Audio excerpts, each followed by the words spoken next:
ये अफसाना निसार राही का लिखा हुआ है और इसका उन्वान है काला आसमान। गुज़िश्ता 5 रोज़ से शहर में कर्फ्यू लगा होने के बावजूद शहर के हालात बदतरीन थे। जा बजा छुरेबाजी की वारदातें हो रही थी। और छुरेबाजी ही क्यों, कुछ वारदातें तो इंसानों को सड़क पर जिंदा जला देने की भी हुई थी। दूर कहीं गोलियां चलने की आवाजें आती तो घरों में दबके हुए खौफजदा लोगों के दिल दहल जाते थे। फसादजदा इलाकों में ये किसी को पता न था कि फायरिंग करता कौन है और उनका शिकार होता कौन है। ऐसा समझा जाता था कि फिरका परस्त पार्टी के लोग पुलिस का भेष धार कर जीपों में आते हैं और लोगों को अपना निशाना बनाकर चले जाते हैं। और ये भी समझा जाता था कि बाज मुतासिब सिपाही गली कूचों में या घरों में घुसकर लोगों को अपनी गोलियों का निशाना बना देते हैं।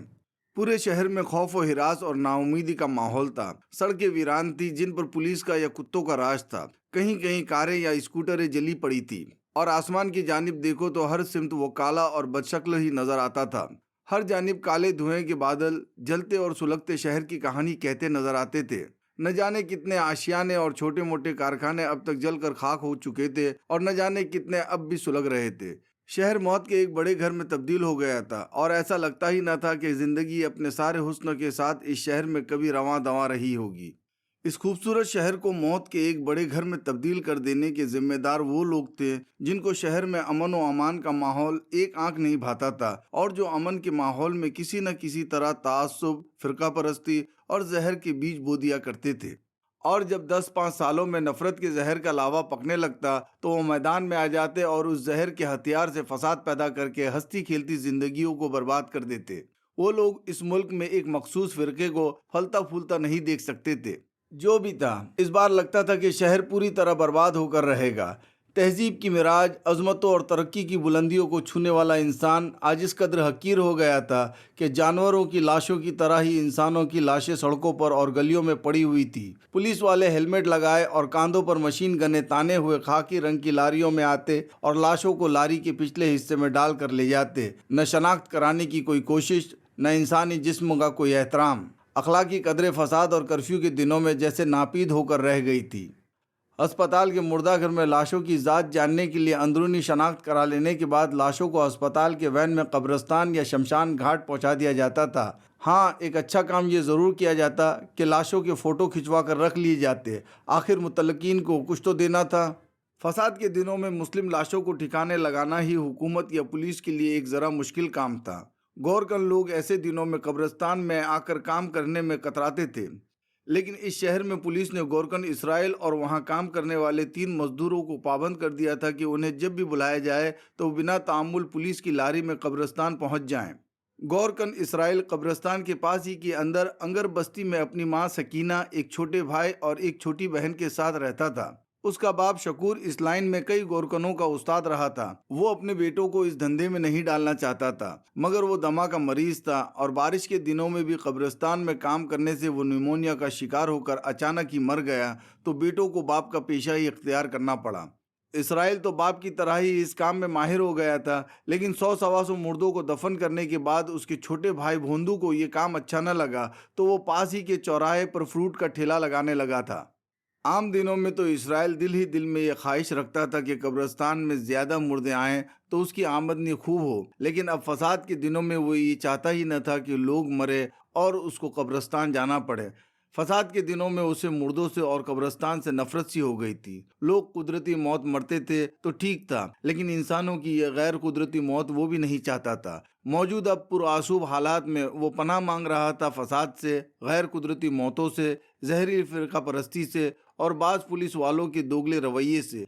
लाशों को दफन कराने पर अगरचे उसे पुलिस के जरिए सरकारी तरफ से काम के बाद हर रोज शाम को 100 रुपये मिल जाते थे, मगर ऐसा पहली बार हुआ जब उसे मुर्दों को दफन करने की आमदनी से नफरत हो गई। वो कर्फ्यू में भूखा मर जाना बेहतर समझता था, मगर मौजूदा खतरनाक हालात में न तो वो कब्रिस्तान जाना चाहता था और न लाशों को देखना चाहता था। छुरे और गोलियां लगी हुई लाशों से उसे भी खौफ आता था कि जिनके मुर्दा चेहरों पर जालिमों की दी हुई खौफजदा मौत की परछाइयां नजर आती थी। किसी किसी के चेहरे इतने डरावने होते थे कि जिनको देखकर वो लरस जाया करता था। लेकिन वो क्या करता, उसे हुक्म मिला था कि जब भी उसे बुलाया जाए तो वो कब्रिस्तान पहुंच जाए और अपनी ड्यूटी अंजाम दे। अगरचे वो सरकारी मुलाजिम नहीं था, मगर उसके काम को इमरजेंसी ड्यूटी में शामिल कर लिया गया था। उसे और उसके मुआविनीन मजदूरों को कब्रिस्तान जाने आने और मुर्दों को दफन करने के लिए कर्फ्यू पास दिए गए थे। मुर्दे जिनकी फसल फसाद के दिनों में जल्द जल्द तैयार हो रही थी। ऐसे ही काम के दिनों में एक बार ऐसा भी हुआ था कि सड़कों पर खूनरेजी और आगजनी के बायस वो अपने घर न जा सका था और कब्रिस्तान के नज़दीक ही वाक़ अपने एक साथी कारकन की झोपड़ी में सारी रात रुका रहा था। तब सुबह घर जाकर उसने अम्मा से कहा था कि किसी रात अगर शहर के हालात कुछ ज़्यादा ही ख़राब हों और वो घर न आकर कहीं रात रुक जाए तो वो फिक्र न करे। पुलिस का तो उसे डर ही नहीं था, क्योंकि पुलिस को उसकी ज़रूरत है। उसके बगैर लाशें कैसे ठिकाने लगाई जाएंगी। उसकी हिदायत ही में तो उसके मावेन कब्रिस्तान में कब्र खोदने का काम करते हैं। ये बात सुनकर उसकी माँ उस वक्त तो खामोश हो गई थी, लेकिन जब भी वो कर्फ्यू के दौरान उस काम के लिए घर से बाहर जाता तो उसी वक्त से उसके दिल पर फिक्र तारी होना शुरू हो जाती, क्योंकि घर के बाहर बंदूकों की गोलियों की आवाज़ों के, मौत के और लाशों के सिवा था ही क्या। सारे शहर में बेयकीनी और बेएतबारी का आलम था। बेटा जब भी बाहर निकलता था तो उसका दिल बहुत डरता था, और जब तक वो घर वापस ना आ जाता तो अल्लाह ताला से उसके सही सलामत वापस लौटाने की दुआएं मांगा करती थी। इसराइल सकीना की पहली औलाद था, जो कई मिन्नतों मुरादों के बाद पैदा हुआ था और अपने माँ बाप का लाडला था। उसका बाप उसे इस धंधे में नहीं लाना चाहता था और उसे कब्रिस्तान और मुर्दों से दूर ही रखना चाहता था, मगर बाप की मौत के बाद इसराइल को मजबूरन बाप का पेशा ही इख्तियार करना पड़ा। अगर ऐसा ना करता तो घर वालों को फाके करना पड़ते।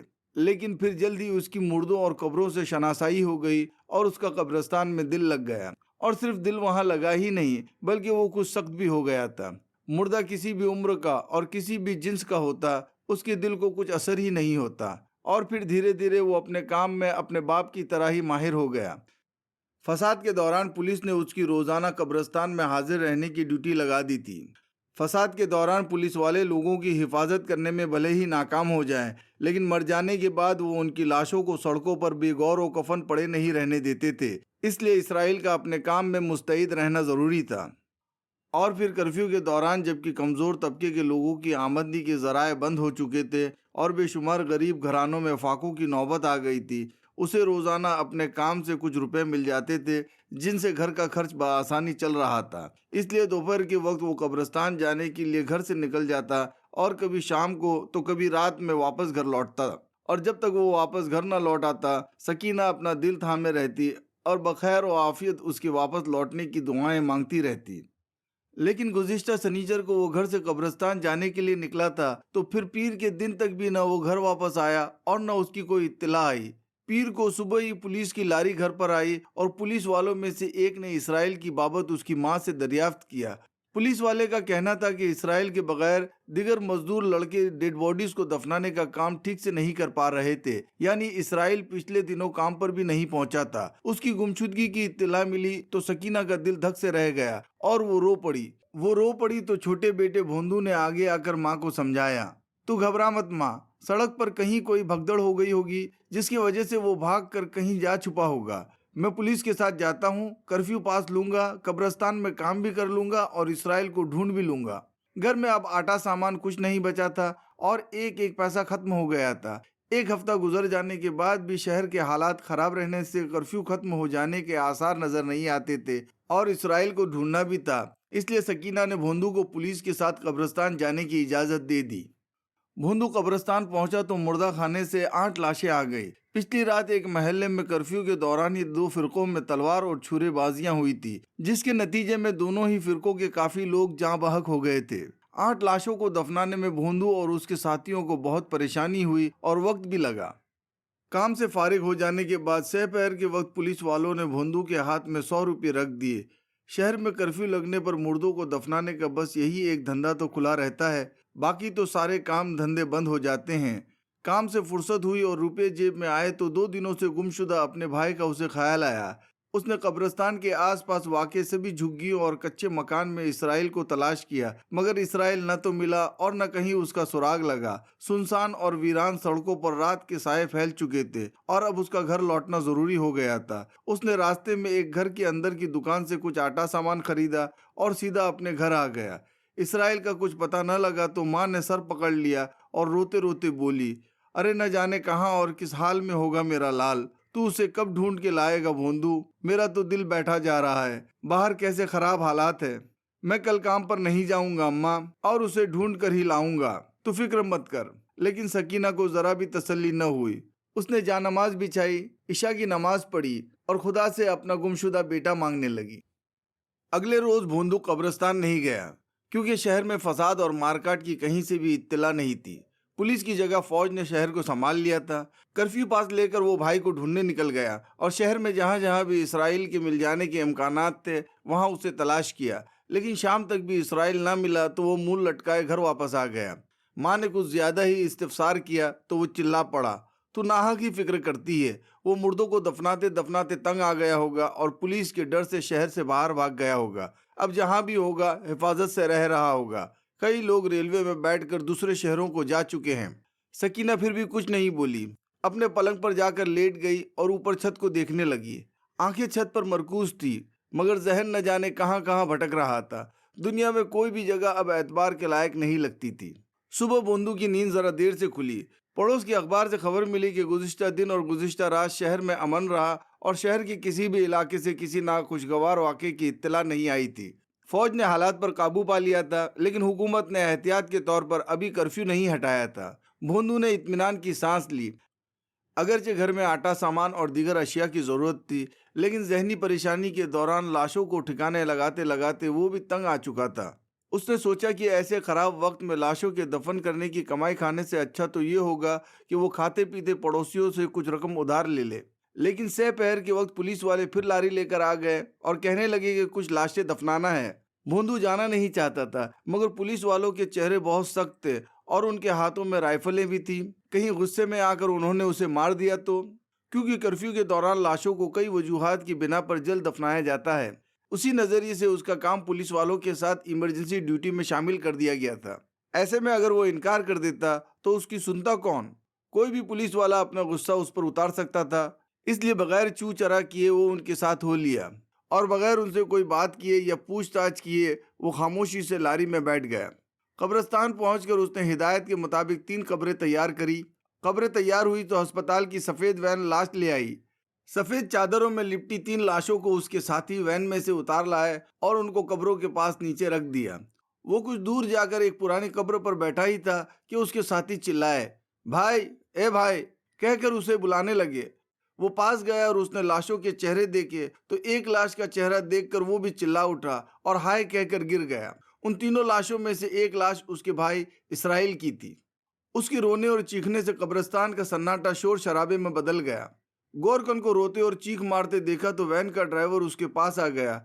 उसके रोने की वजह जानी तो वो भोंदू को तसल्ली देने लगा। लेकिन रोते हुए भोंदू ने उससे पूछा, अरे मुझे बताओ तो सही कि मेरा भाई गोलियों का शिकार किस जगह और कैसे हुआ? ड्राइवर कुछ देर तो खामोश रहा, लेकिन फिर भोंदू को उसने सब कुछ बताना ही ठीक समझा। उसने कहा, ये तीनों ही किसी रेल से उतरकर शहर में दाखिल हो गए थे और कर्फ्यू के खिलाफ वर्जी कर रहे थे कि उनको फौज के सिपाहियों ने रोका, मगर ये लोग रुकने की बजाय किसी इमारत में छिपने के लिए दौड़ने लगे तो गोलियों का निशाना बने। 2 रोज तक उन्हें मुर्दा खाने में रखा गया। फिर अंदर की जांच से मुसलमान मालूम हुए तो अब दफनाने को भेजे गए हैं। मगर उन लोगों के घर वालों को उनकी इत्तला क्यों नहीं दी गई, ये मैं नहीं जानता। आजकल कर्फ्यू के दौरान बहुत से मरने वालों की इत्तला उनके घर वालों को नहीं दी जाती। मैं अपने भाई को अपने घर ले जाना चाहता हूँ। बगैर अपनी माँ को दिखाए मैं इसे कैसे दफन कर सकता हूँ? वो इसी का इंतज़ार कर रही है। इसकी इजाज़त भी मैं तुम्हें नहीं दे सकता, क्योंकि ये दफन के लिए भेजा जा चुका है। इसकी इजाज़त पुलिस से मिलना भी मुश्किल है। मैं इसको दफन ही नहीं करूँगा। नहीं करोगे तो लाश सड़ जाएगी। मेरी माँ को तो यहाँ बुलाया जा सकता है। बुलाया तो जा सकता है, मगर उसके लिए पुलिस अफसरों से बात करना होगी। लेकिन मेरे ख्याल से अब ठीक तो ये होगा कि माँ को उसके मरने की इत्तला ही न दो। वो जिंदगी भर बहुत रंज करेगी, लेकिन अगर उसे बेटे के मरने की इत्तला न हुई तो फिर उसके इंतज़ार में वो सारी ज़िंदगी काट देगी। भोंदू ने सोचा, यह ख्याल कुछ बुरा नहीं है।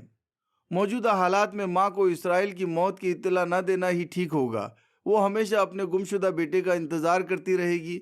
बेटे की मौत का दुख उसके इंतज़ार की परेशानी से बहुत बड़ा होता है।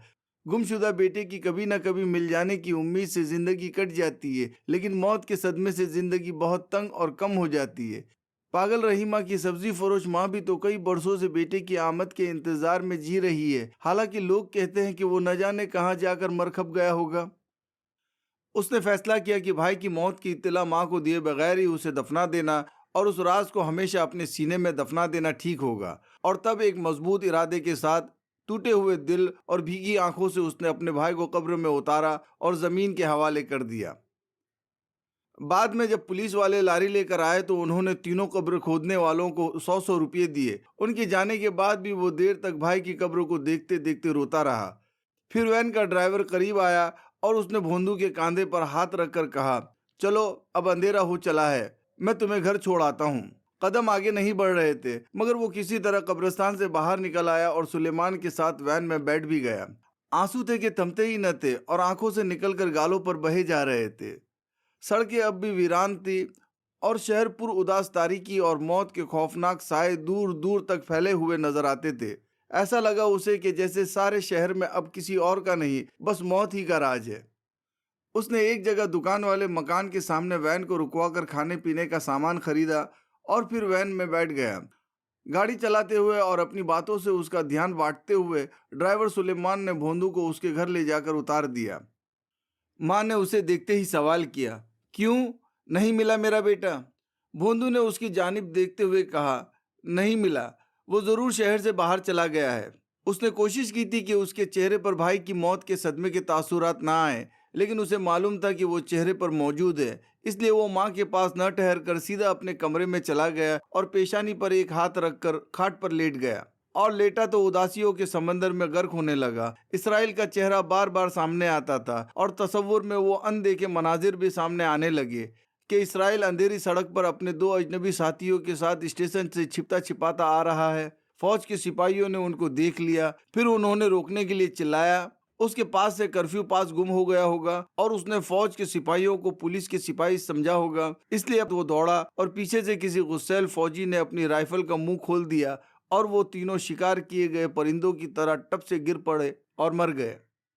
मर गया मेरा भाई, जो घर का सहारा और माँ की आंख का तारा था और जिसकी अनकरीब शादी होने वाली थी और जो जिंदगी से भरपूर था। हाय वो मर गया, मेरा प्यारा भाई मर गया, मुझसे हमेशा के लिए जुदा हो गया, अब कभी ना मिलेगा और अब कभी घर ना आएगा।